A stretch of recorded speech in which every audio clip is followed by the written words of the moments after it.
Boa noite a você que está em casa. Eu sou Felipe Rocha e eu também estou de casa. Está começando o De Casa com o Lance. Sejam todos bem-vindos. A gente vai receber o técnico do Goiás, Ney Franco, para a gente bater um papo. Obrigado pela presença. A gente vai bater um papo aqui sobre o Goiás, sobre a sua carreira, sobre esse momento. E é exatamente sobre esse momento que eu queria começar conversando contigo. Eu tenho sempre perguntado para todo mundo, no meio dessa confusão toda, como é que você está? Saúde, segurança? Felipe, eu estou bem, cara. Como todo brasileiro, né, atendi todas as solicitações aí das pessoas responsáveis, primeiramente da área da saúde do Brasil, e agora que nós retornamos aos treinamentos, né, atendendo todo o protocolo que o nosso clube desenvolveu para esse reinício de treinamento, né? Então, em termos de saúde também, né? Em termos profissionais também estou num bom momento, né, dirigindo o Goiás. Mas num momento muito especial da carreira também, de retomada da carreira, porque teve um período que, por opção, eu fiquei sem trabalhar, mudei com a minha família para os Estados Unidos, e agora, né, estou usando aí todo, né, essa estrutura que o Goiás tem, à disposição dos profissionais que eu tenho em minhas mãos, né, a tradição que o clube também tem no futebol brasileiro, para que, junto com a minha comissão técnica, os nossos atletas, né, a gente possa usufruir o máximo disso aí e conseguimos, né, além de dar títulos para o Goiás, né, fazer boas campanhas também, a gente também profissionalmente ficar satisfeito. Então, tirando essa questão da pandemia, né, onde todos nós estamos aí aterrorizados com isso, né, tá tudo bem e a gente espera voltar à normalidade o mais rápido possível. Que bom, Ney. O Goiás é um dos times no Brasil, né, que já voltou às, às atividades, né, cada um no seu tempo, cada um a seu modo, considerando as peculiaridades de cada região do Brasil. E o trabalho que o Ney vem desenvolvendo no Goiás, como ele mesmo falou, trabalhou, subiu com o Goiás, acabou não ficando e voltou no ano passado e agora começando a temporada. E aí a gente tem algumas perguntas aqui já, Ney. Eu queria começar pelo Guilhermito. Ney, já tem em mente quem ficará com a posição do Léo Senna na equipe titular? Eu acho que é Pois a é, perda mais recente, né, da equipe, né? pois é, a gente já está trabalhando isso, né? Nessa parada,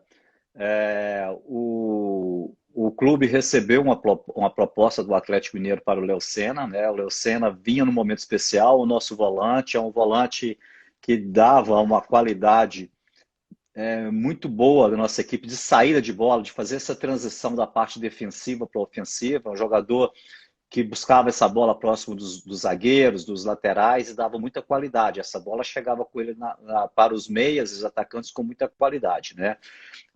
Nós vamos tentar, dentro do nosso próprio elenco, achar jogadores para substituí-lo, né? Então, nós temos alguns jogadores que foram contratados, que estão pegando, né, se readaptando ao nosso futebol. Né? Entre esses jogadores, nós temos o Sandro, zagueiro, que jogou muito tempo no Inter, depois ficou um tempo na, na Europa, né? Por último estava Inglaterra, né? na Inglaterra e por último estava Uhum. na Itália, voltou agora, já fez 2 jogos pela Copa do Brasil bem, inclusive no último jogo contra o Vasco, né, jogou o tempo todo, suportou o jogo todo, né, e deu uma qualidade no nosso meio de campo. Eu já estou olhando alguns jogadores das categorias de base, e esse ano nós vamos ter algumas dificuldades devido a essa pandemia, né? O clube, né, caiu as receitas dos clubes, perdeu-se alguns dinheiros do patrocínio, diminuiu também as questões de valores que entravam pela televisão.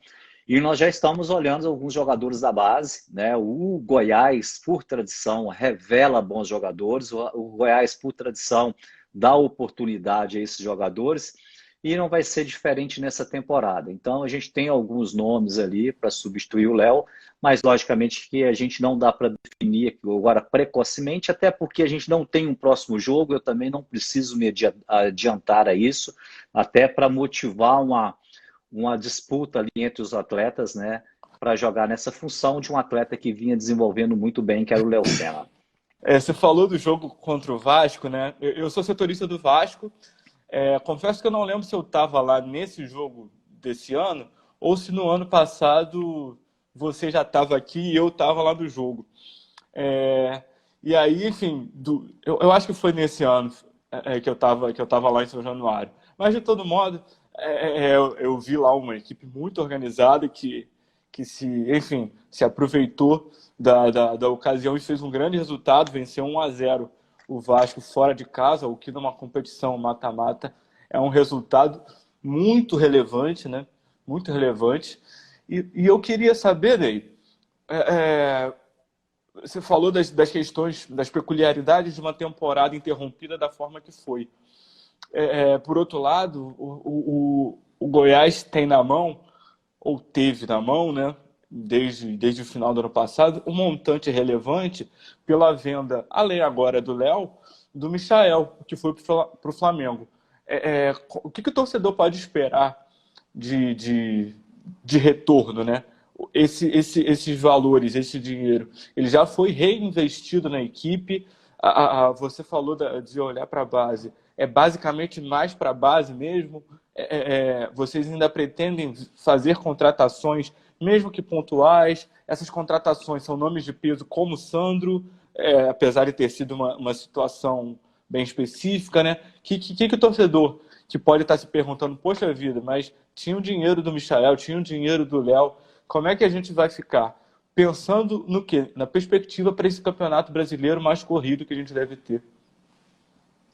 Olha, Felipe, em relação à contratação, o Goiás ele mudou muito o elenco do ano passado para esse ano. Então, a gente fez praticamente 13 contratações, né? Então, eu como treinador, eu tenho um elenco qualificado na minha mão para trabalhar, né? Então, essa perda a gente já nem contava ela com o Michael, que saiu logo no início da temporada, Uhum. agora em janeiro, né? Então, ele nem começou o treinamento com a gente. A perda do Léo Senna, então, como eu falei anteriormente, a gente vai trabalhar alguns nomes que a gente já tem no elenco, né? Porque de repente sai um jogador, tem que contratar, mas de repente no elenco tem alguns garotos precisando de oportunidades, né? E a gente tem, né, além do Sandro que eu falei, a gente tem aqui o Breno, que é um bom volante, né? O Figueira, que é um jogador da base, que já está treinando comigo, o Ratinho, que é um outro volante da base, tem o Daniel Bessa, que é o meia, que pode fazer um segundo volante também. Então, primeiramente, eu tenho que procurar essas opções dentro do próprio elenco, até porque nós estamos com o elenco inchado, nós estamos com um elenco de 33 atletas, né? São aos números que entraram, por exemplo, não são tão grandes os números assim financeiros, em comparação ao dinheiro que o Goiás já perdeu nessa parada, né? Então, por exemplo, a venda do Michael é uma venda parcelada em 3 vezes, né? Esse dinheiro ainda, o montante todo não entrou no clube. A própria venda do Léo Senna, nós estamos falando de um valor de 4 milhões, né? Mas no momento em que o Goiás, a cada mês, nos 2 últimos meses, teve que negociar com os profissionais que estão aqui, tanto comissão técnica como os jogadores, negociar redução de salários.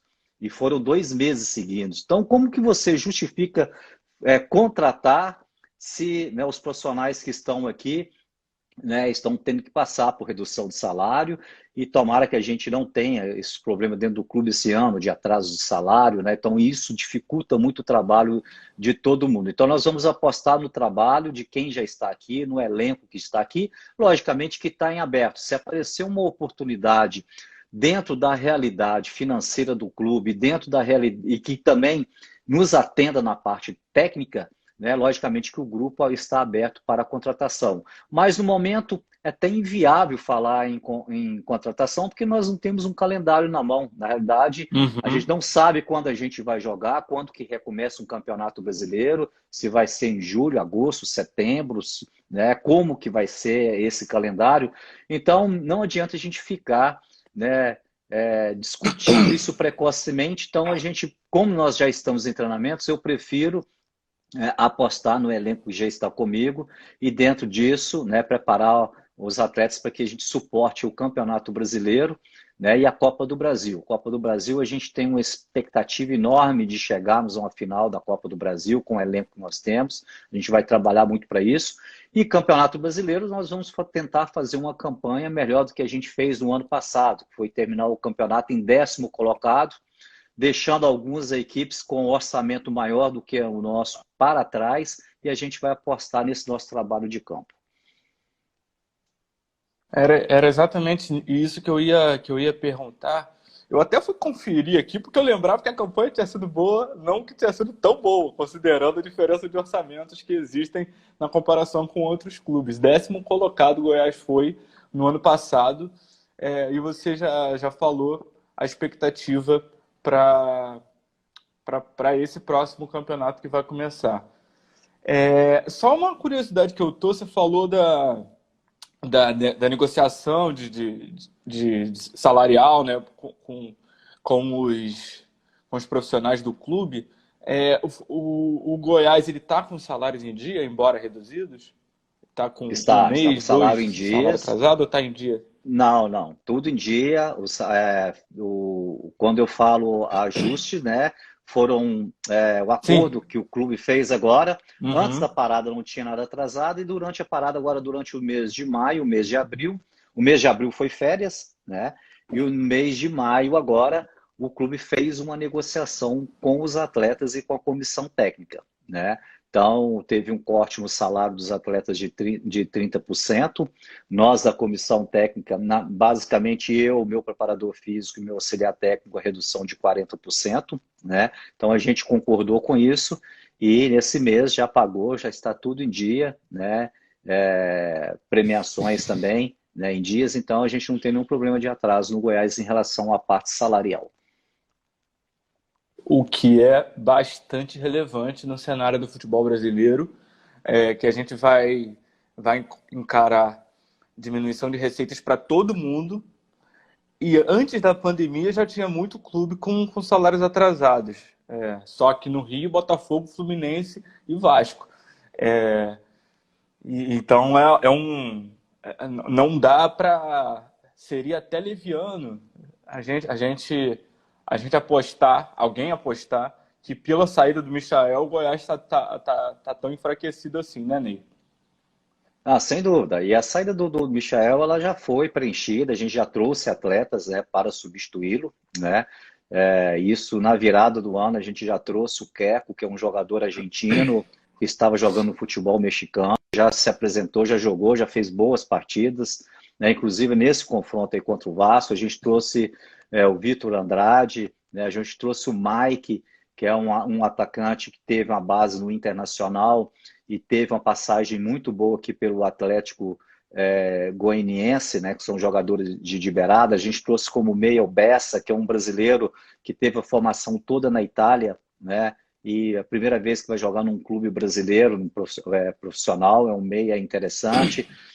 Trouxemos o Rara, que é um jogador da seleção sub-23 do Chile, né, o meia também, que ainda quando teve a paralisação, ele estava começando a pegar o ritmo de jogo. Trouxemos um outro atacante peruano, Quevedo, que joga pelo lado esquerdo do campo, também de velocidade. Chegou aqui, teve alguns problemas de saúde, principalmente focos dentários, teve que fazer um tratamento de dente, né? E no momento da parada é onde ele iniciaria os jogos. Então a gente já vê que em treinamento são jogadores diferenciados, que, embora o futebol brasileiro não conheça, né, eu acho que a gente vai apresentar esses jogadores esse ano aí dentro do Campeonato Brasileiro, de Copa do Brasil, e que nos dá uma expectativa de fazer uma boa campanha e de repente surpreender também. Ano passado, só lembrando, né, eu falei do 10ª colocação, teve um momento que que se definiu que o 8º colocado poderia disputar uma Uhum. pré-Libertadores. Então a gente foi até na penúltima rodada em condições de terminar o campeonato em 8º colocado. E infelizmente a gente não conseguiu, a gente perdeu essa vaga para o Corinthians, né? E, e a gente quer ter uma campanha melhor esse ano dentro do Brasileiro, e o nosso elenco, né, com os trabalhos que estão sendo desenvolvidos, eu tenho certeza que a gente vai ter um campeonato brasileiro seguro. Legal. A gente está conversando aqui com o Ney Franco, técnico do Goiás, técnico com 15 anos de carreira em times profissionais, Ney? É isso aí, fiz 15 esse ano, cara. Esse ano o Ipatinga fez 15 anos que foi campeão mineiro, né? E bate com meu 15 anos de treinador profissional, né? Logicamente que antes trabalhei ali 10 anos na base do Cruzeiro como treinador das categorias de base, 3 anos como preparador físico também na base do Atlético Mineiro. Então, somando aí, né, praticamente 30 anos aí, né, praticamente juntando base e profissional, já estamos na idade. É legal. A gente quando vai bater um papo, principalmente um papo legal desse, a gente procura fazer uma pesquisa. E recentemente você conversando no programa Bem Amigos, você falou da sua ideia, quando o Campeonato Brasileiro começar efetivamente, de que ele seja mantido no formato e regras atuais, de pontos corridos, turno e retorno, ou seja, 38 rodadas, mesmo que ele só vá terminar no ano que vem. A gente sabe que nos bastidores essas coisas são conversadas, mas eu queria te perguntar se você não acredita que a manutenção do atual formato, adiando, não seria o primeiro campeonato nem no Brasil, nem no. Enfim, que terminaria no ano seguinte, não é isso que eu quero dizer. Mas você não acha que entraria no efeito cascata de a gente imprensar temporada e descanso daqui para frente, criando um problema até na estrutura do futebol brasileiro, Ah, do que se eu acho. reduzisse o campeonato desse vez? Não, eu acho, Felipe, primeiramente, em relação ao formato, eu acho que nós temos uma fórmula de disputa que ela está dando certo desde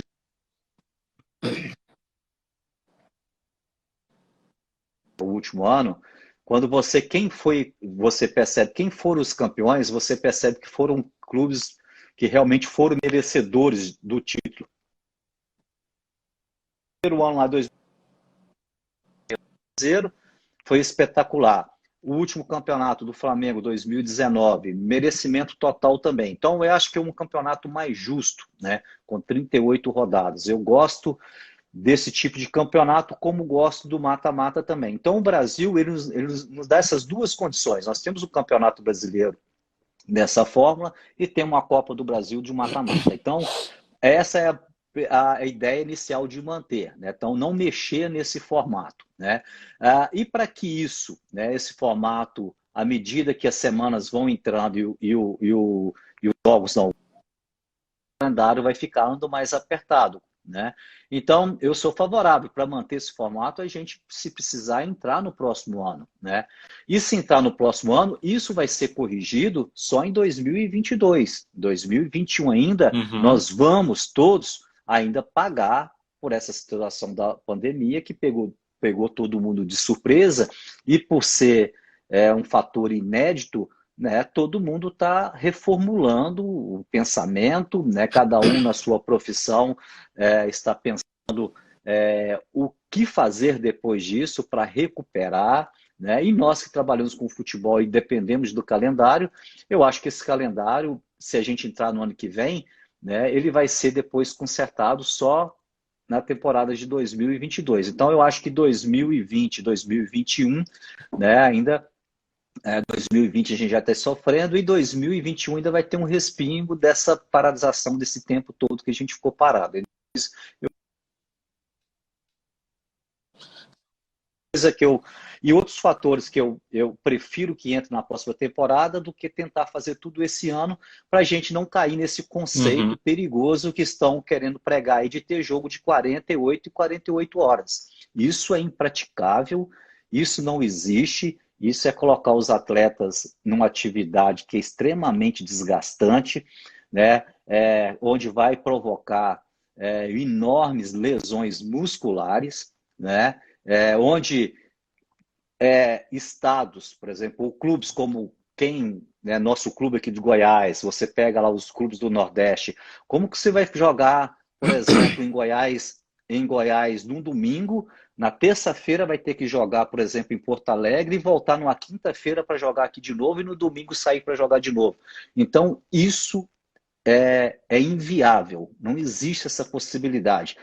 Se para manter, aí para se manter o 38 rodadas por dessa forma, aí eu prefiro, né, mudar o meu conceito, né, não ter jogos de 40 e 48 horas, aí reduzir o campeonato e criar uma outra forma especificamente para esse ano. Mas eu vejo com pena porque essa fórmula de disputa eu acho ela espetacular para o futebol brasileiro, como ela é disputado nas grandes ligas mundiais. Eu também concordo. Eu também gosto bastante desse formato. Acho que tem gente que acha sem graça, né? É sem graça para quem não se prepara. Eu acho bastante interessante.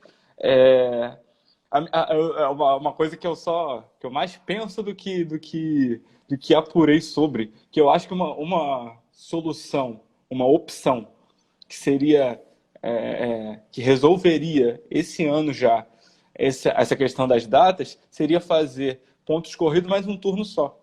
Você perderia datas, né? E só que você ganharia dias de descanso para não fazer atropelado, como você está falando, essa ideia de atropelar em 48 e 48, e tampouco levaria para se estenderia 2021, 2022. É uma coisa só que eu penso que poderia ser uma solução meio termo, né? Mas o pontos corridos para mim é um passo que a gente não pode retroceder, porque queria fazer um exercício para quem não lembra. Até 2002, 2003 foi quando a gente começou a ter aqui no Brasil os pontos corridos. Antes, muitos clubes paravam de ter atividades em setembro. E aí você Isso. imagina como é que você faz financeiramente com esses clubes, né? É muito problemático, muito problemático. E aí se criou seletiva de Libertadores, uma coisa que às vezes dava uma vaga para um time que quase foi rebaixado no Campeonato Brasileiro. Também foi mal na Copa do Brasil, mas por uma por uma por uma coisa de destino, de até mística, o time conseguia uma vaguinha na Libertadores. Eu acho particularmente que é um passo que a gente não pode retroceder de modo geral, né, Lei? Eu também. Eu comungo, eu gosto dessa fórmula de disputa, né?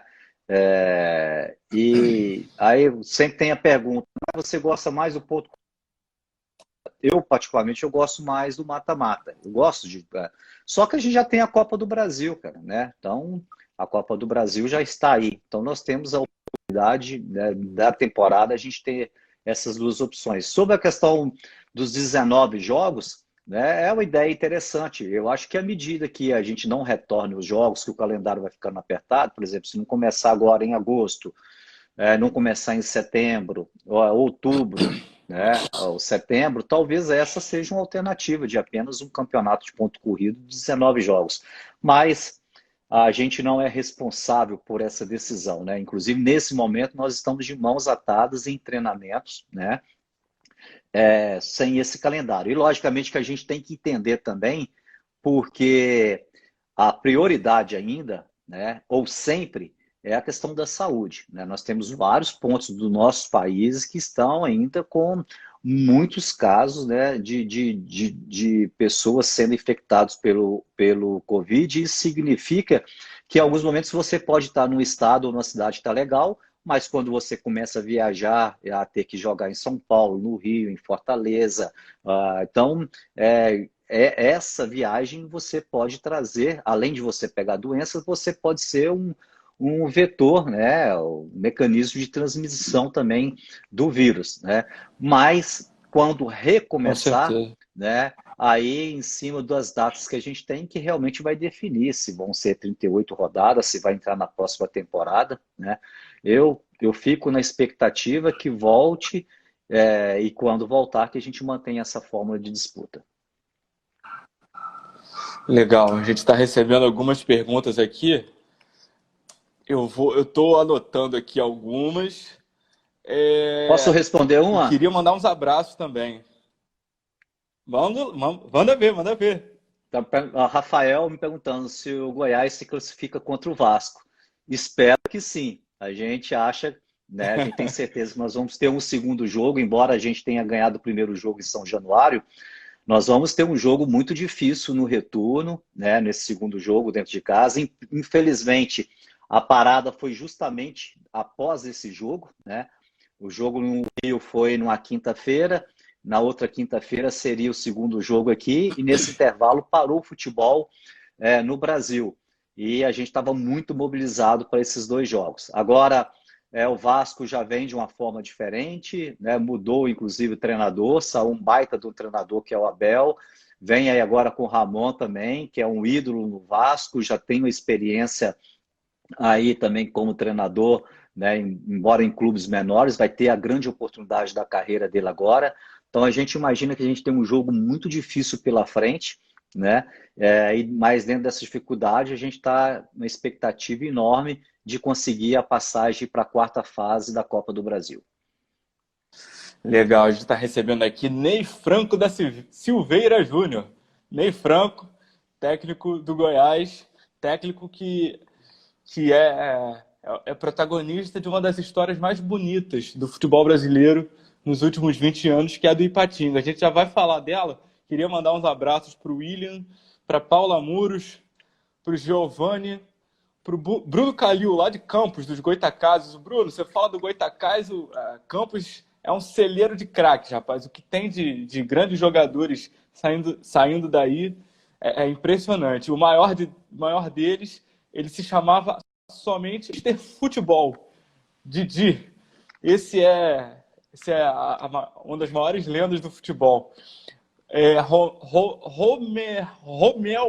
699. Anotei sua pergunta, já vou fazer pro Ney.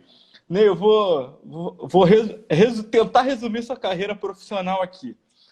Ipatinga, Flamengo, onde você foi, clube no qual você foi campeão estadual e da Copa do Brasil, depois Atlético Paranaense, Botafogo em 2008, você fez uma reconstrução legal para 2009, Coritiba naquele mesmo 2009, o time foi rebaixado naquela partida contra o Fluminense, você fica no time, o time sobe, você vai para a seleção sub-20, é campeão sul-americano, campeão mundial, depois você vai para São Paulo, tem o título da Sul-Americana, depois você vai para o Vitória, volta para o Flamengo, passa de novo pelo Coritiba, Sport, primeira passagem pelo Goiás, assume o time sobe, você não continua, passa pela Chape, agora está de volta para o Goiás. Perdi alguma coisa? Não, isso mesmo. Falou certinho, passou por todos os clubes, né? E está bem informado. Legal. E aí eu queria falar, Ney, do Ipatinga, porque, para quem não lembra, o Ney já tinha uma carreira como técnico nas categorias de base, porque ele mesmo já falou, uma carreira muito consolidada, é, principalmente em Minas Gerais, e, e ele assume o Ipatinga. Queria que você contasse, Ney, como é que foi assumir aquele time que seria campeão mineiro, depois de 40 anos, quebrando a hegemonia de Cruzeiro e Atlético. Depois chegaria a mais uma final de Mineiro e chegou a uma semifinal de Copa do Brasil. É um feito que a gente... o atual formato da Copa do Brasil tem permitido menos surpresas. Até uns 10 anos atrás a gente via acontecer algumas surpresas, mas o que o Ipatinga fez foi consolidado, né? Estava muito forte a estrutura, o elenco, a história que foi construída não foi um meteoro, um cometa que passou, né? Conta um pouquinho daquele início. Como é que você percebeu que aquilo ali estava dando alguma coisa histórica? Bom, Felipe, é um trabalho que eu tenho muito orgulho, né? Primeiramente, foi minha primeira experiência como treinador profissional, né? Tudo começou no final de 2004, né, numa reunião na Toca da Raposa, no centro de treinamento do Cruzeiro, onde o presidente do Cruzeiro, Zezé Perrella, e o Eduardo Maluf, que era o diretor de futebol, me chamou para uma reunião e falou que queria fazer, estava fazendo um projeto com o Ipatinga de enviar 16 jogadores da base ou jogadores que tinham estourado na base, estavam sendo emprestados para outros clubes, queria concentrar esses jogadores em apenas um clube, e seria o Ipatinga. E achava que a pessoa ideal, o treinador ideal para liderar isso era eu. Na época eu era treinador do Sub-20 do Cruzeiro. E aceitei, né? Fui como um profissional do Cruzeiro, contratado ainda do Cruzeiro para o Ipatinga, porque tínhamos intenção, né, de revelar jogadores e depois esses jogadores retornar para o Cruzeiro. E essa história, fizemos uma pré-temporada muito bem feita, usamos a estrutura da Toca da Raposa em Belo Horizonte para a pré-temporada. E depois desse grupo, alguns atletas que já estavam no Ipatinga, entre eles o Rodrigo Poço, que é um baita do goleiro, o Marinho, um atacante. Contratamos mais alguns jogadores, entre esses jogadores contratados, o William, zagueiro, que depois foi jogar no Grêmio, foi capitão depois muito tempo no Corinthians também. Então a gente conseguiu com esses 3 grupos juntar treinamento, ficou um grupo homogêneo. E surpreendentemente a gente começou o campeonato mineiro assim com a vitória em Belo Horizonte em cima do América de 1-0 e foi tendo uma sequência de vitórias dentro do Campeonato Mineiro em 2005. O time foi pegando a moral e a gente terminou a fase de classificação na época em segundo colocado, o Cruzeiro em primeiro, nós em segundo, o Atlético, o RT em terceiro e o Atlético Mineiro em quarto. Então o Cruzeiro pegou, aí começou o mata-mata. O Cruzeiro pegou o Atlético na semifinal e nós pegamos o RT. Eliminamos o RT, o Cruzeiro eliminou o Atlético e a gente fez a final em 2 jogos contra o Cruzeiro, né? O primeiro jogo no Ipatingão, o jogo ficou de 1-1 e depois a gente foi para a grande final no Mineirão, né? E foi legal a história do jogo, porque o pré-jogo, a semana do jogo, foi muito difícil para a gente que era oriundo do Cruzeiro, porque todo mundo colocava que o Cruzeiro ia ser campeão, porque todo mundo que estava naquele projeto eram jogadores, eram profissionais do Cruzeiro, e logicamente que o jogo já estava definido, né? Então, logicamente Uhum. que normalmente o Cruzeiro era favorito mesmo, mas o pessoal colocava isso, né, que o Cruzeiro já era campeão, porque funcionários do Cruzeiro. E foi legal que a diretoria do Cruzeiro, em momento nenhum, fez uma pressão na gente sobre isso, nunca tocou-se nesse tema, e a gente entrou no Mineirão, jogamos muito, ganhamos o jogo de 2-1 e comemoramos um título inédito, né? E foi legal que esse título, esse trabalho, deu uma sustentação para o Ipatinga, que colheu frutos futuros, né? Aí no ano seguinte a gente chegou de novo a uma final de Mineiro, chegamos a uma semifinal de uma Copa do Brasil, eliminamos equipes como o Santos, né, na época de uma referência de treinador para mim, né? Sim. Eliminamos o Botafogo em pleno Maracanã, né? Em 2 confrontos, uma vitória no Ipatingão, uma outra vitória no Maracanã. Depois eliminamos o Náutico nos aflitos e fizemos a semifinal com o Flamengo, né? Empatamos no Ipatingão de 1-1 e perdemos de 2-1 no Maracanã. Mesmo assim, né, jogamos muito contra o Flamengo. Se você for rever o Uhum. jogo, viu um gol do Marcelinho, lateral direito, e depois um gol do Renato Abreu. E esse projeto do Ipatinga, logo depois eu saí, eu tive o convite para ir para o Flamengo, e esse projeto ele se sustentou. Depois o Ipatinga subiu para a Série B com outro treinador, que é o Emerson A. Aliás, subiu para a Série B, e depois da Série B para a Série A com o treinador, que é o Emerson Ávila, mas né, com toda uma estrutura que foi montada ali, né? Então é um projeto que foi vitorioso e é um dos melhores projetos meu, porque você pegou desde o início e foi até o final, e é um projeto que eu saí pelo meu reconhecimento, tendo a proposta do grande clube da Série A do futebol brasileiro, que é o Flamengo. Legal. Exatamente. O trabalho foi tão bom e fez o jogo foi tão duro, né? O duelo com o Flamengo, enfim, você foi substituto do Valdemar. O Valdemar nem estava, enfim, não estava exatamente para cair, mas a pressão pelo seu bom trabalho, você era a bola da vez do mercado e o Flamengo optou por fazer a troca naquele momento. Queria aproveitar e pedir para o pessoal da produção do lance que eu, como setorista do Vasco, Ney, a notícia não espera a entrevista aqui. Então, o Marrone, para quem está acompanhando a gente, Marrone acertou as últimas pendências que tinha, está vendido pelo Vasco ao Atlético Mineiro. A gente já tinha dado aqui que é um contrato de 5 anos. Ele viaja para Belo Horizonte nessa terça-feira pela manhã, 8 da manhã. Então vai chegar, vai assinar o contrato. E aí eu estou falando aqui pro pessoal da produção aí do lance. Quem puder subir a notinha, já tuitei, me ajuda aí. E é isso. Ô Ney, aquele feito, né? Eu não sei se a gente vai ter parecido, né? Porque a gente teve alguns cometas que passaram, né, pelo futebol brasileiro e, e não fizeram tanta história, né?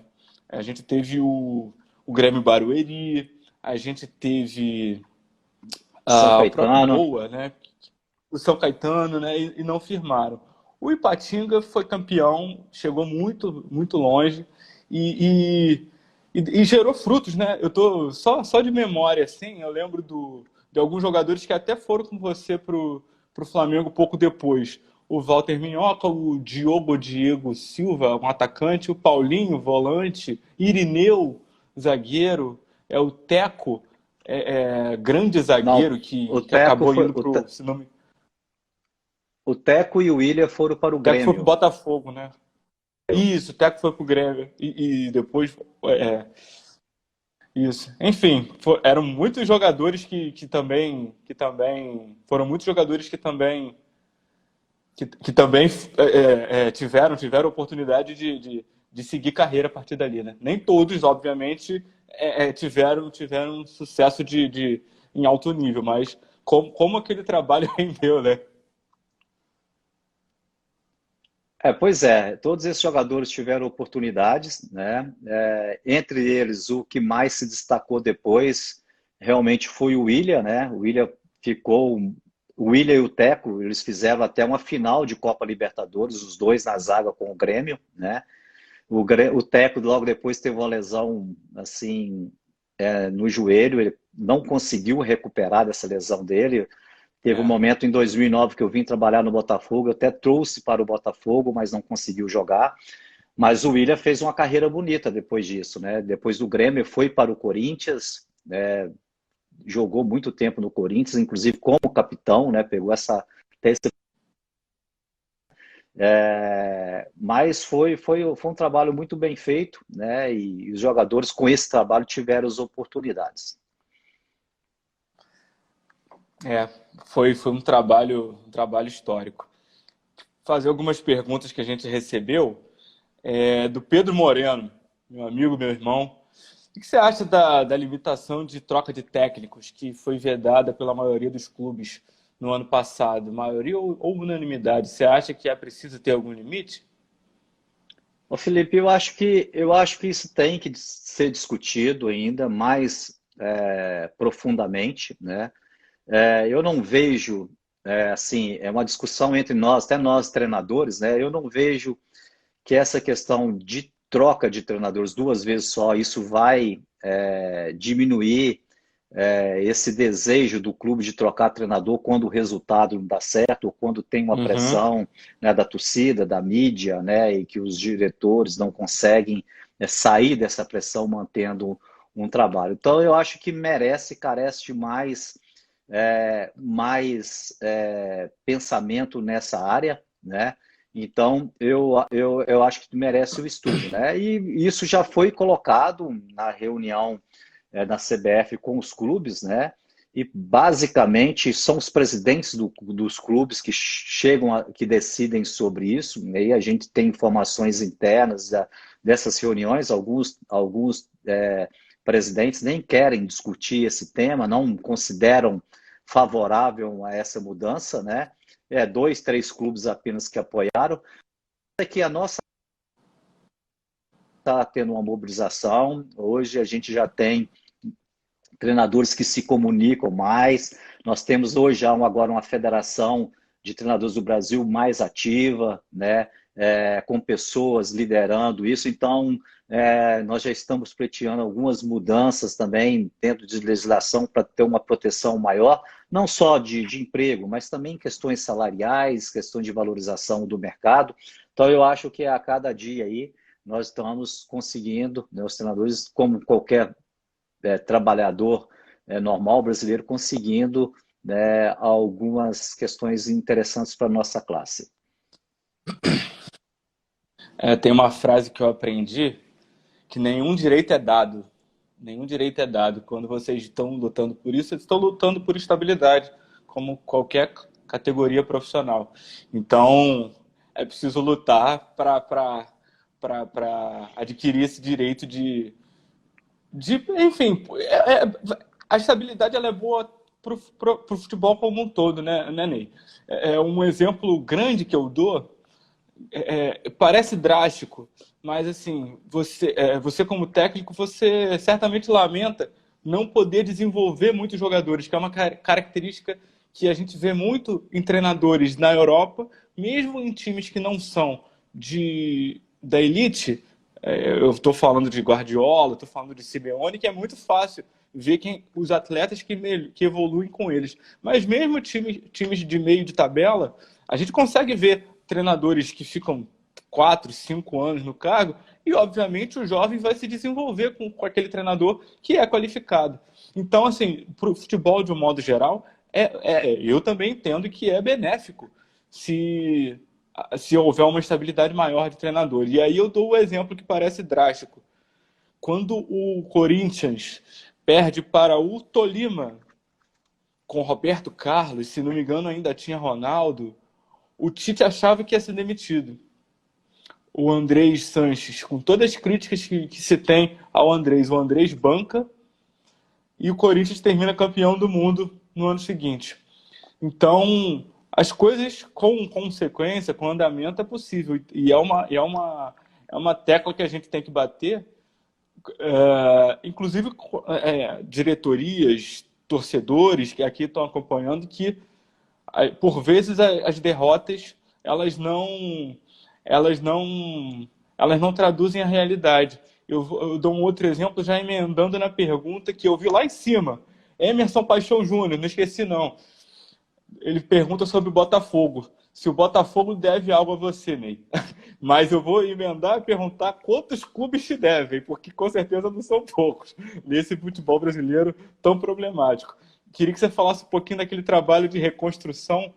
E por que eu falei do Botafogo? Porque me veio à cabeça o Barroca. O Barroca, ano passado, fez um primeiro turno espetacular com o Botafogo.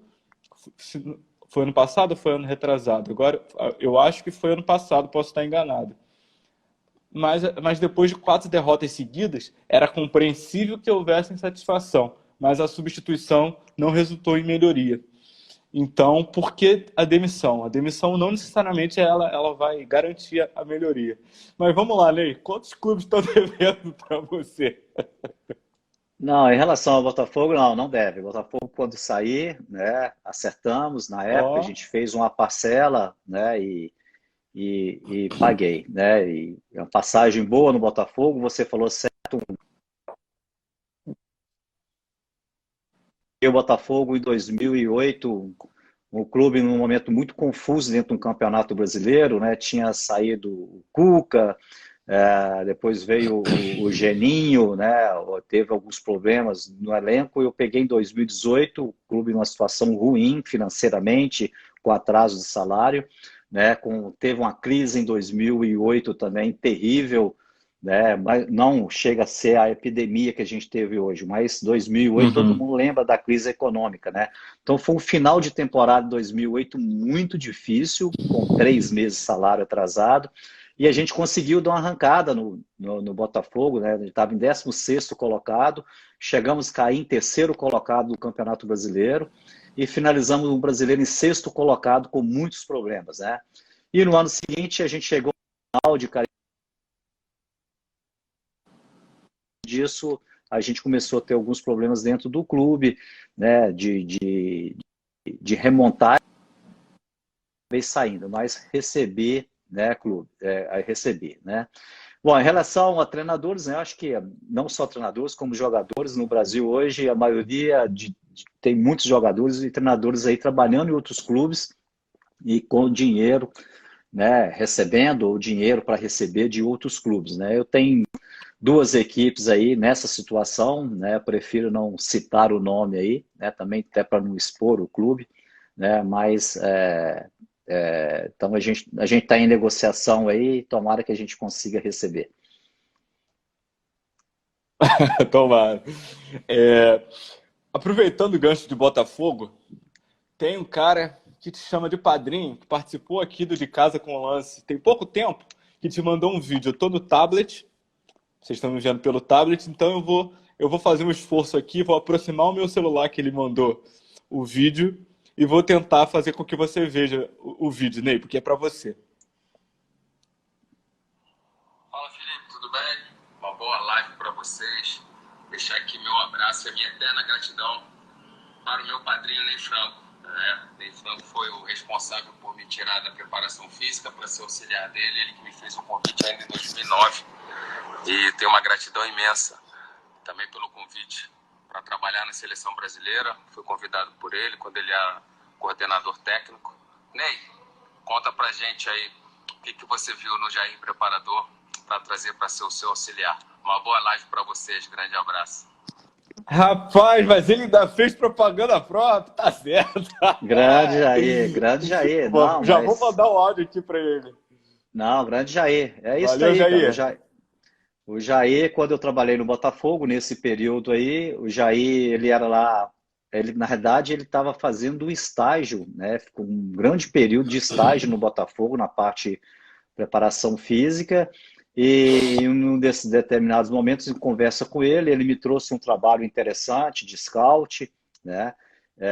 E eu comecei já, vem mais para perto da gente, comecei a trazer para nos auxiliar. Na época, né, eu trabalhava com dois preparadores, dois auxiliares, que é o Éder e o Moacir, né? O Moacir está comigo aqui também, o Moacir. E aos poucos, o Jair, né, veio, né, se interessando pelo trabalho, e eu percebi que era uma pessoa, né, eu falo um garoto na época, né, precisando de uma oportunidade, pedi a contratação, né, para que ficasse conosco, para nos ajudar fazendo scout. O clube contratou. E depois eu saí, né? E eu acho que com a chegada do Joel Santana, ele foi efetivado como um auxiliar técnico do clube. E depois, né? Aí começou a história dele. E no período que eu estava na seleção brasileira, porque a minha passagem na seleção brasileira, eu fui treinador da Sub-20, mas eu era o coordenador da base. Né? Eu era responsável para montar a comissão técnica da Sub-17, da Sub-18, né? Então eu levei o Jair para trabalhar conosco na CBF também. E ele desenvolveu um trabalho muito bom lá e está colhendo frutos aí agora, né? Do estudo, né? Desse trabalho dele, né? E tem tudo aí para ser um dos grandes treinadores do futebol brasileiro. Agora já está com experiência, além do Botafogo, fez uma baita de uma campanha no Botafogo, já tem uma passagem pelo Santos, pelo Corinthians, e daqui a pouco, em breve, logicamente, estará dirigindo aí um grande equipe do futebol brasileiro. É isso. Vamos. Para quem não sabe, o Ney ele optou por um caminho de carreira um pouco diferente, né? Ele surge. Olha o Jair falando aí, gratidão. Legal, valeu, Jair. Valeu, Jair. O Jair, ó, o Ney, o ato falho. O Ney optou por, o Ney optou, o Ney optou por um caminho de carreira um pouco diferente. Ele hoje mora se divide entre os Estados Unidos e os trabalhos no Brasil. Queria que você contasse, Ney, quando que você decidiu por isso e se você pretende também explorar outros mercados, como o mercado do futebol dos Estados Unidos. Felipe, vou responder já começando do final agora. Acabou isso, agora eu trouxe a minha família de volta para o Brasil esse final de semana, depois de estar 4 anos nos Estados Unidos, né? Lá no começo, em 2016, 2015, após sair do Curitiba, eu resolvi, porque eu vim até 2013 com a minha carreira muito bem, né? Então, depois que eu saí de São Paulo com o título da Sul-Americana, eu fui para o Vitória, a gente fez uma baita de uma campanha no Vitória. O Vitória terminou o Campeonato Brasileiro de 2013 como o quinto colocado no Campeonato Brasileiro. Se fosse hoje, classificaria para uma Copa Libertadores, e até hoje é uma melhor classificação do clube nordestino dentro de um Campeonato Brasileiro. Só que em 2014 eu retornei para o Flamengo e fui muito mal no Flamengo, os meus números muito mal. Depois fui para o Curitiba, também não fui bem. Aí eu resolvi dar uma parada para dar uma descansada, estudar um pouco, refletir um pouquinho sobre minha carreira e juntamente com a família eu mudei para os Estados Unidos e optei por ficar parado no ano de 2016. Nesse momento, minha esposa estudar o inglês, meus filhos também têm essa experiência com o inglês, e durante esse ano de 2016, né, a gente resolveu ficar um tempo maior. E para ficar um tempo maior, eu montei alguns negócios nos Estados Unidos, escolinha de futebol, sociedade, como sou até hoje, de uma escola de inglês, né, e abri mão desse ano, né, nessa temporada. Então, em 2016, por opção, eu não trabalhei. Em 2017, voltei no esporte. Peguei o esporte, assim, uma sequência de jogos, campeonatos, Copa do Nordeste, Sul-Americana, finais de campeonato pernambucano, Copa do Brasil, tudo encavalado, sem treinamento. A gente conseguiu chegar a uma final de Copa do Nordeste, perdemos a final para o Bahia e eu fui dispensado. Mesmo assim, deixei a equipe bem classificada na Sul-Americana, classificada na Copa do Brasil e fiz dois jogos de campeonato brasileiro. A gente voltou de um jogo do Uruguai, do esporte, depois de um jogo de Sul-Americana, estreamos contra a Ponte Preta em São Paulo, já viemos direto, tomamos 4-0 da Ponte e viemos para o segundo jogo com o Cruzeiro, empatamos na ilha e perdemos logo depois a final para o Bahia, lá em Salvador. Aí eu saí daí. Aí eu tive a proposta em 2007 de alguns clubes, preferi parar, voltei para os Estados Unidos.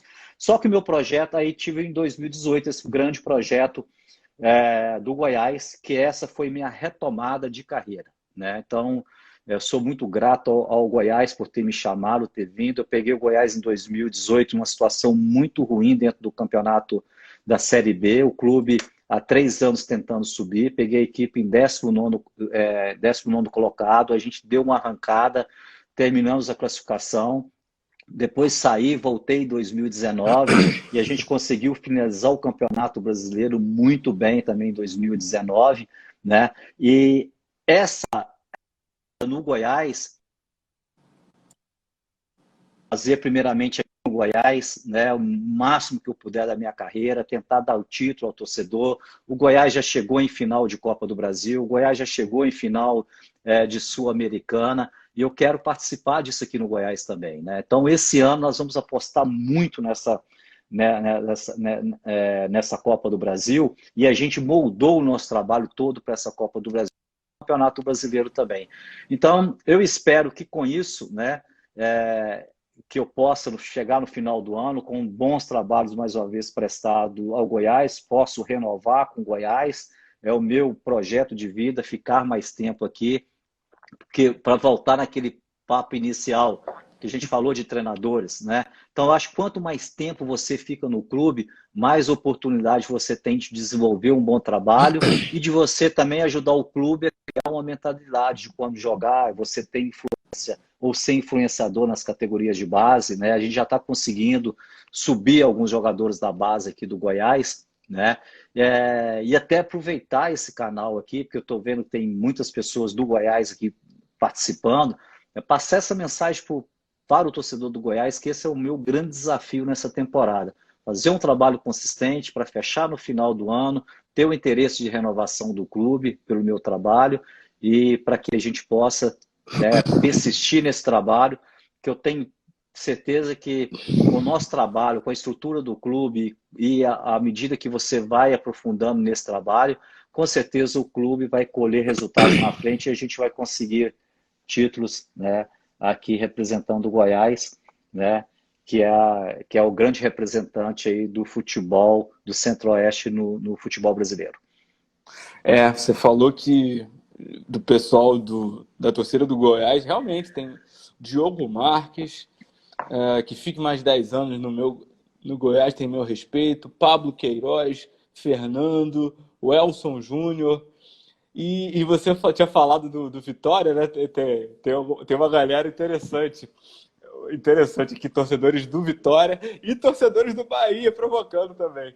Legal, obrigado pela audiência de todo mundo. Mandar um abraço também para o Gabriel Oli04, que está acompanhando a gente da Áustria. Já comentou aqui também. Muito obrigado pela audiência, Gabriel. Tá meio tarde aí, então não? Obrigado por estar acompanhando a gente. Ney, eu cobri o Botafogo durante 3 anos, né? Por isso que eu falo bastante do Botafogo aqui, porque, bem, o Jair trabalhou no Botafogo e tem algumas histórias e tem um cara que te citou numa entrevista que eu fiz com ele, que eu achei muito curioso. Na verdade, não foi na entrevista, foi numa resenha pós-entrevista, que foi o Jefferson. Ele parou cedo, ele parou com uns 34 anos e ele, na resenha após a entrevista, ele estava falando que ele deu a entender que você foi um exemplo para ele, de ter dado um tempo, de ter parado, cara, eu preciso curtir minha vida também, além dessa pressão de treino e físico e joga e quase não vê a família, né? Isso é uma coisa que eu lembrei aqui agora e que eu achei que valia a pena reportar para você, como você sem perceber, porque o seu contato com o Jefferson foi mais aonde? Foi na base do Cruzeiro?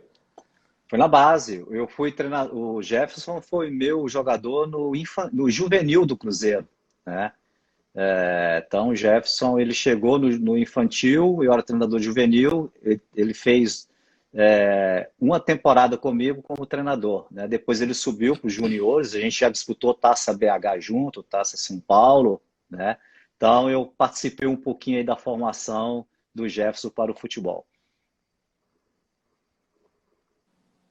Legal, legal.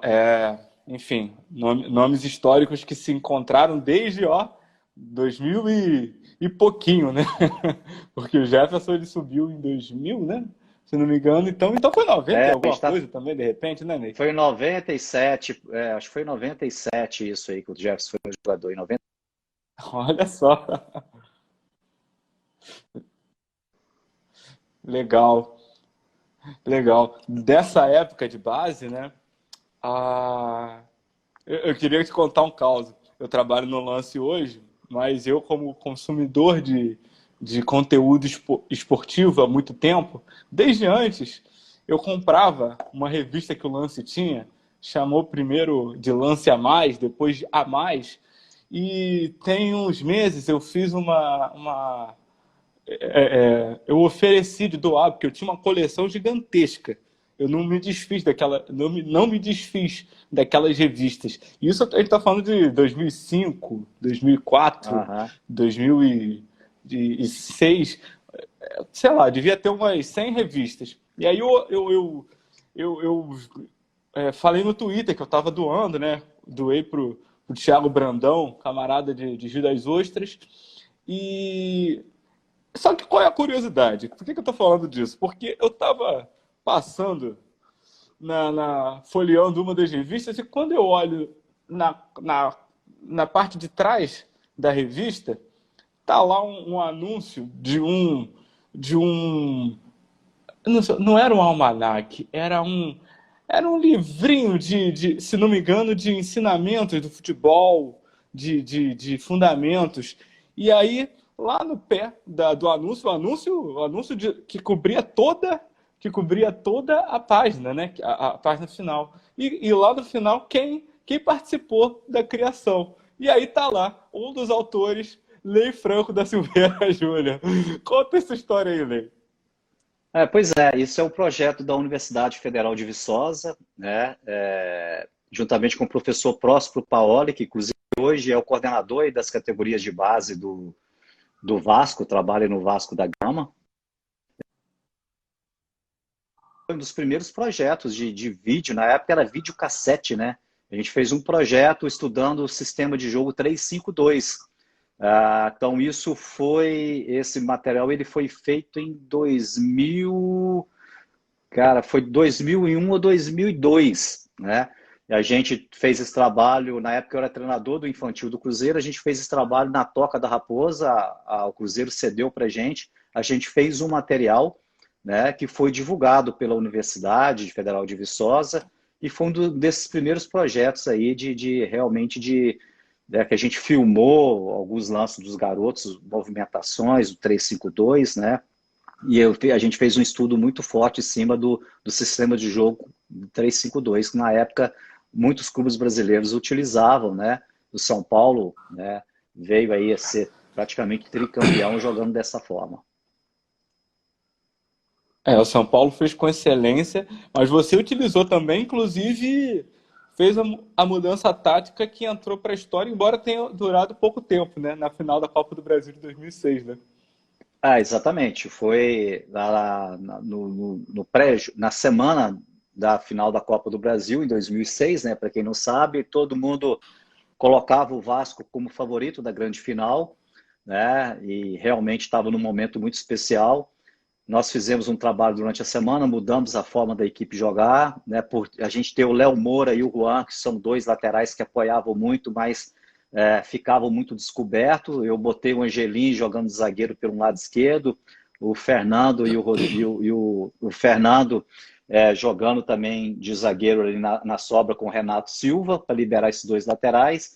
E usei o Luizão e lancei o Renato Augusto na final da competição. Aí a gente usou 3 zagueiros nesse primeiro jogo, mas aí o jogo estava de 0-0, a gente estava até bem na partida. Teve uma lesão do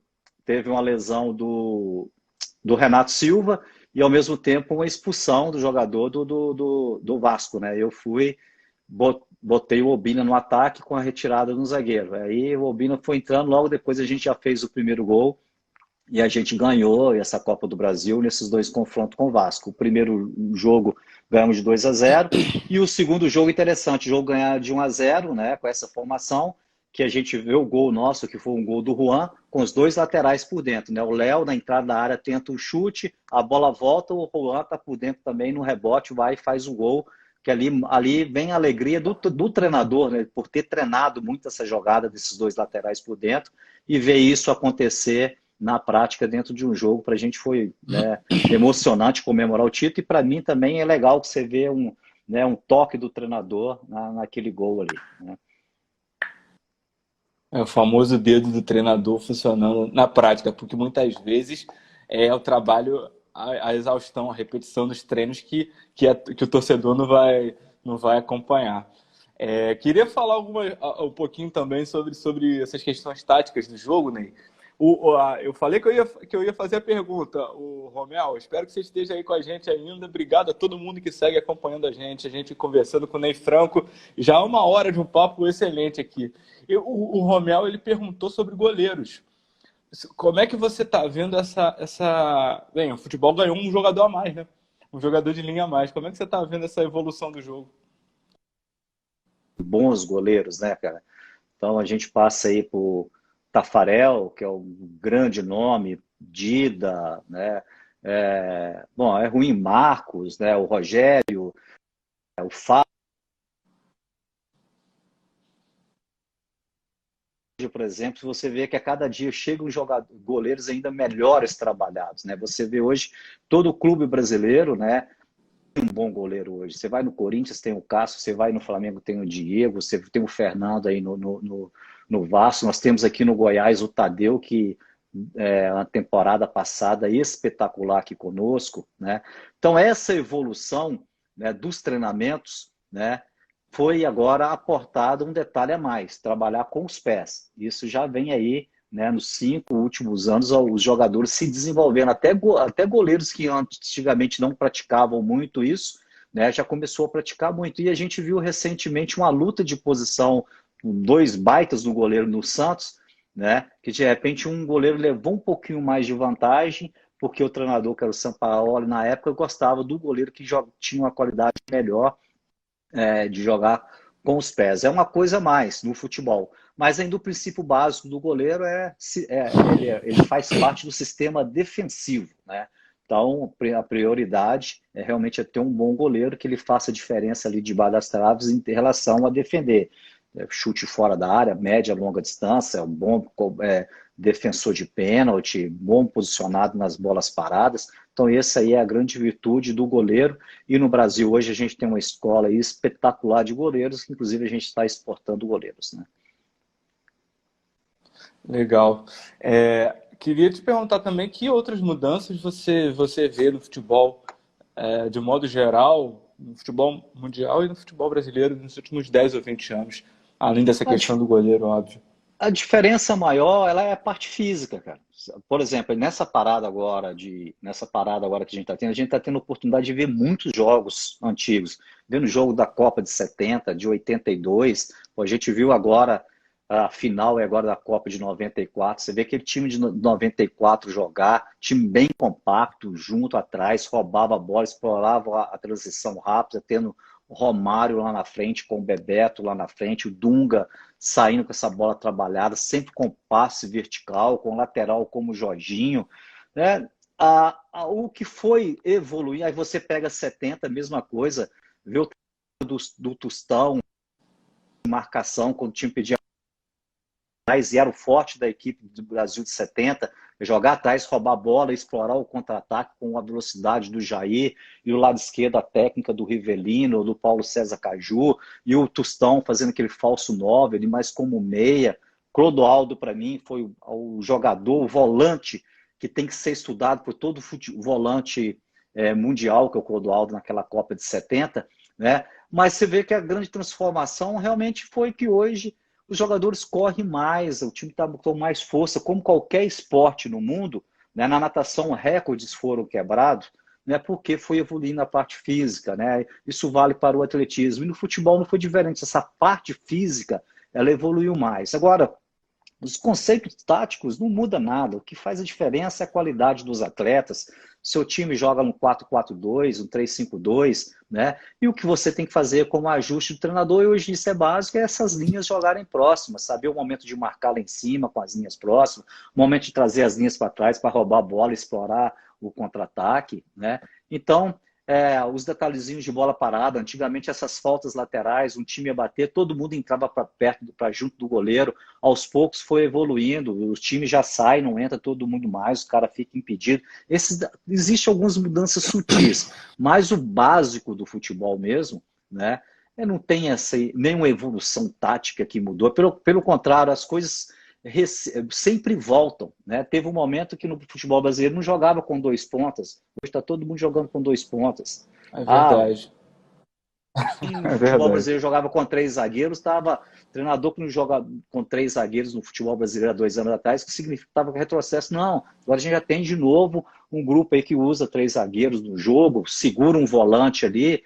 Hoje o que mais acontece é isso, saída de bola, um volante vem, encaixa ali, vira 3 zagueiros e sai jogando para liberar É. os 2 laterais. Então, assim, são alguns conceitos que o treinador tem que ter. Na realidade, a equipe que você tem na mão que faz que você posicione esse jogador. Eu, por exemplo, eu sou um treinador que eu gosto de jogar no 4-3-3, mas tem clube que eu vou trabalhar que eu não tenho condição de jogar no 4-3-3, né? Por exemplo, eu tive na experiência no São Paulo, por exemplo, o Lucas aberto na direita, Oswaldo na esquerda, com o Luiz Fabiano centralizado, né? Ano passado, aqui no Goiás, eu tinha o Barça aberto na direita, o Michael aberto na esquerda, com o Rafael Moura por dentro e um meia chegando com força, né? Mas tem clube que você chega que você não tem condição de botar o time desse jeito.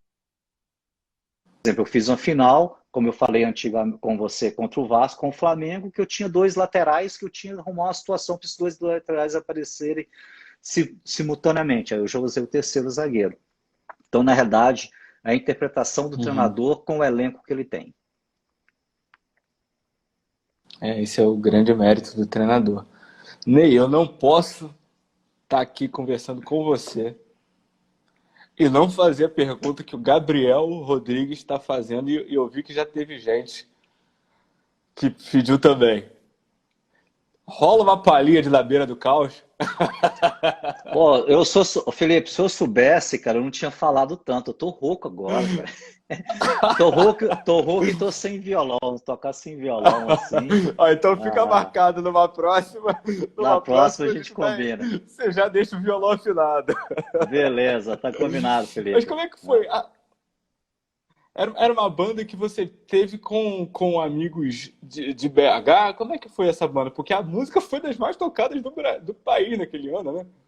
não, na verdade existe uma história antes disso, né? Porque Na Beira do Caos é uma música composta muito lá, praticamente na minha adolescência. Quando adolescente, eu sonhava ser jogador de futebol e depois aprendi a tocar violão e de uma hora para outra cismei que eu queria, aí comecei a escrever também. E na minha cidade tinha um festival de música. Então a gente formou uma banda na época, a gente escreveu uma música, o nome chama-se, né? A música chama-se País Crise, né? É impressionante. Essa música foi feita lá, a letra ela continua atual até hoje, infelizmente, né?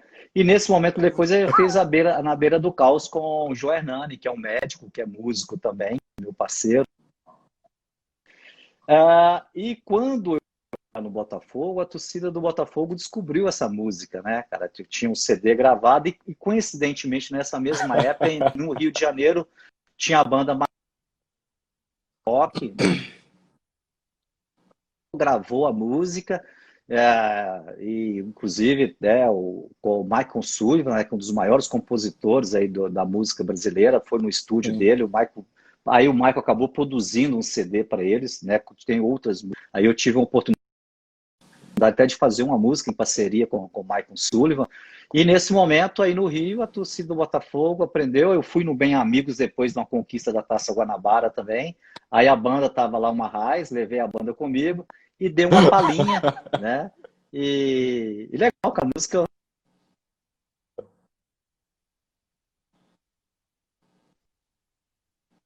vendo aí, o Pablo falando que é muito Que boa, País momento, aquele Cris, momento foi verdade, muito então deve divertido. conhecer.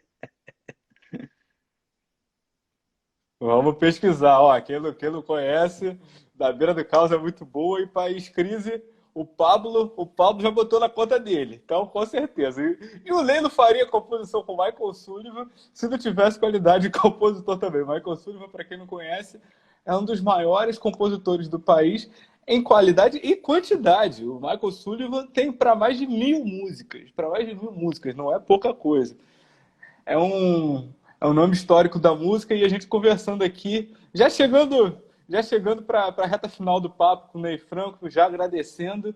E queria que você falasse, Ney, da sua participação na seleção sub-20. Você falou que você foi coordenador, né? Mas queria que você falasse daquele timaço que você teve na mão e que cumpriu as expectativas, né? Foi outro trabalho muito bacana, Felipe. Esse trabalho da seleção, eu tinha acabado de sair de um baita de um trabalho também, que foi no Curitiba, em 2010, né? 2010 o Curitiba na Série B, depois daquele descenso em 2009, com aquela confusão no Couto Pereira. Em 2010 eu comecei a temporada no Curitiba, a gente remontou a equipe, a gente foi campeão estadual e finalizamos a Série B com o título em 2010. E nesse interim, na disputa da Série B, eu tive um convite do Mano Menezes, do Ricardo Teixeira, para pegar a seleção sub-20 para dirigir a seleção no Sul-Americano, que ela seria também um pré-olímpico para as Olimpíadas de Londres, né?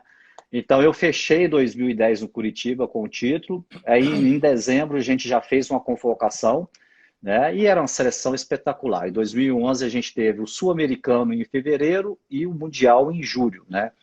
Então nós fomos para o Sul-Americano com a pressão enorme, além de lutar pelo título, tinha que terminar em primeiro ou segundo para irmos para as Olimpíadas de Londres, né, em 2012. E a gente fez isso com muita perfeição.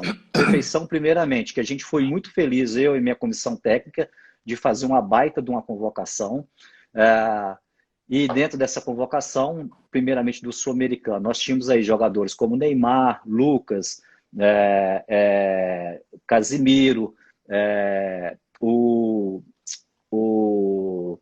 Fernando, volante, que está na Rússia, Danilo, lateral direito, Alexandre, lateral esquerdo, Juan, zagueiro, que está na Itália, o Gabriel, que era um goleiro do Cruzeiro, que depois foi para o Milan, o William José, hoje, que está na Espanha, né? Então, assim, a gente tem o Felipe Anderson, né? Então, a gente tem vários jogadores que a gente teve essa competência depois de juntar e em treinamento a gente montou uma baita da seleção. Então, a, a gente ganhou o Neymar, o Oscar, esqueci do Oscar, o Lucas fazendo um baita de um sucesso. E após esse título, o Mano convocou o Neymar e o Lucas para a Copa América, da seleção principal. E a gente foi para o Mundial sem esses dois atletas. Aí eu convoquei o Felipe Coutinho e o Dudu, que hoje está no Palmeiras. O Dudu, que tinha sido campeão comigo em 2010, pelo Curitiba, que eu levei o Dudu do Júnior do Cruzeiro para jogar conosco lá no Curitiba. E foi, né, mais uma conquista, e foi legal que a gente enfrentou as equipes europeias, né, passamos na semifinal pela Espanha, né, e depois fizemos uma final com Portugal, um jogaço, nós ganhamos de 3-2, né, e eu tenho no meu currículo hoje esse trabalho, que foi um trabalho muito consistente e vitorioso aí, né, representando o nosso país numa Sul-Americana e no Mundial. Eu estou olhando aqui para baixo porque eu estou com o celular na mão e eu achei aqui uma matéria da convocação. Só para vocês verem a geração que quem não viu jogar, pesquisa, porque foram várias boas exibições, tanto no Sul-Americano quanto no Mundial. Então eu vou ler aqui rapidamente a convocação. Não pode ter ocorrido alguma mudança no percurso. Os goleiros foram Alexander do Avaí, Gabriel do Cruzeiro, Milton Rafael do Botafogo. Isso para o Sul-Americano. Os zagueiros, Alan do Vitória, Bruno Uvini do São Paulo, Juan do Internacional, Juan Jesus, que depois foi para a Internazionale de Milão, Romário do Internacional, Simon do Grêmio. Laterais, Danilo dos Santos, hoje na Juventus, né? Foi do City para a Juventus, isso. Rafael Galhardo, que sofreu com problemas de lesões, mas na época era jogador do Flamengo. Alexandro, que também está na Juventus, assim como o Danilo. Na época, os dois eram do Santos. Foram importantíssimas na Libertadores, conquistada pelo Santos com o Neymar. Gabriel Silva, lateral também do Palmeiras, que se não me engano está jogando na Itália. Está na Itália, isso. Pessoal, olha esse meio campo aqui. Alan Patrick, na época do Santos. Lucas, na época do São Paulo. Oscar, na época internacional. Felipe Coutinho, na época promessa ainda da Inter de Milão. Casimiro, São Paulo.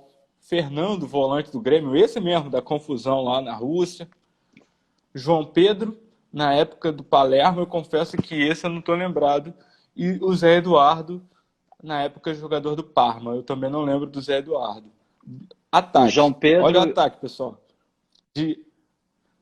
Por favor, Ney. O João Pedro e o Zé Eduardo. O João Pedro foi base do Atlético Mineiro e foi negociado cedo para a Europa. E também o Zé Eduardo foi base do Cruzeiro e foi negociado muito cedo também para a Itália. O João Pedro, ele chegou a jogar de lateral e depois foi jogar de ponta direita, é esse? Não, é outro. Esse é o volante. Sem problemas. E os atacantes, olha, só 5 apenas, pessoal. Os que fizeram menos sucesso, mas o exercício é para botar em 2010 quem eram. Diego Maurício, que foi muito bem no Sul-Americano, se eu não estiver enganado. O Henrique, atacante. Aqui ele está como do Vitória, mas ele devia estar emprestado pelo São Paulo ao Vitória, não era isso, Ney? Era o Henrique Almeida, não era? Henrique Almeida, exatamente. Exatamente. Lucas Gaúcho, à época jogador do São Paulo, Neymar, e o William José, que hoje está consolidado, com carreira consolidada na Espanha. Era uma geração impressionante, né, Ney?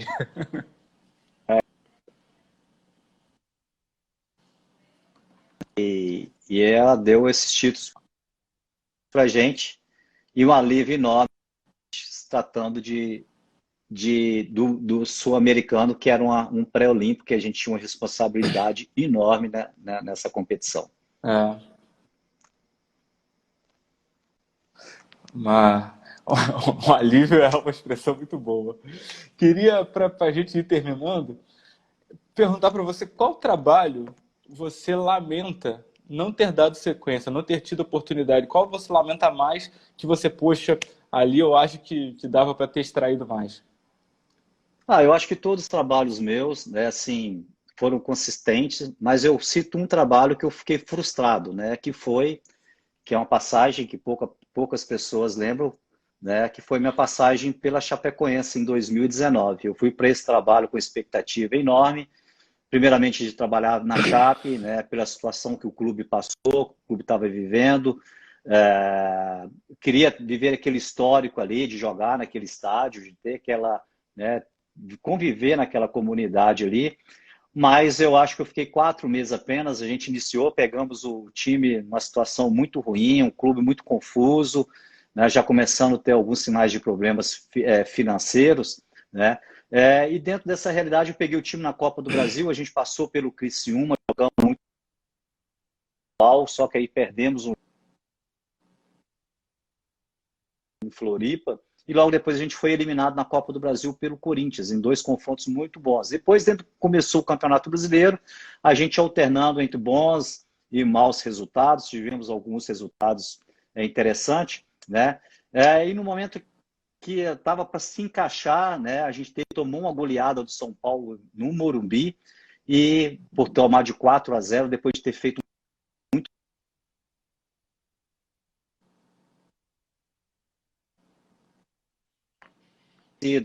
e da imprensa local. Então, assim, eu fiquei um pouco frustrado, porque eu acho que é um trabalho que poderia ter dado certo. Me arrisco até falar, se continuasse no trabalho, eu acho que a Chape não cairia para a Série B, né? E dessa forma foi o trabalho assim, mais frustrante. Os outros trabalhos que eu saí foram normal, eu fiquei no São Paulo um ano, né? Eu saí depois, como qualquer treinador sai assim de ter desgaste. Isso foi em todos os clubes que eu passei que eu saí. Mas esse trabalho da Chapecoense foi, assim, para mim, o trabalho mais frustrante da carreira. Legal. E agora a última pergunta, Ney. Já estamos com quase 1h30 desse bate-papo aqui com o Ney Franco, técnico do Goiás. Nesse jogo que eu estava presente, acompanhando a sua entrevista coletiva, você comentou, e eu não lembro exatamente o contexto, que a gente, mas o tema era arbitragem, VAR, uso do VAR. E você utilizou uma expressão que eu achei muito, muito interessante, porque eu concordo com ela, que é a dificuldade que a gente tem no Brasil de interpretação de texto. Então, diante dessa sua constatação, o que você acha que o VAR vai ser positivo? Ele é necessário? A tecnologia ela é sempre positiva? Nem tanto? Como é que você está vendo essa adesão da tecnologia nesse país com dificuldade de educação e de interpretação de texto? Não, deixa eu só justificar a minha resposta, né, para não ficar fora de contexto. Eu sou brasileiro Claro, também, claro. nós estamos incluindo nisso. Então, é uma crítica, porque quando sai alguma notificação, alguma mudança de regra, ou alguma circular da FIFA, isso primeiro sai em inglês, depois é traduzido aqui para o português, e alguém interpreta aqui, tem que reunir com os árbitros e passar o que essas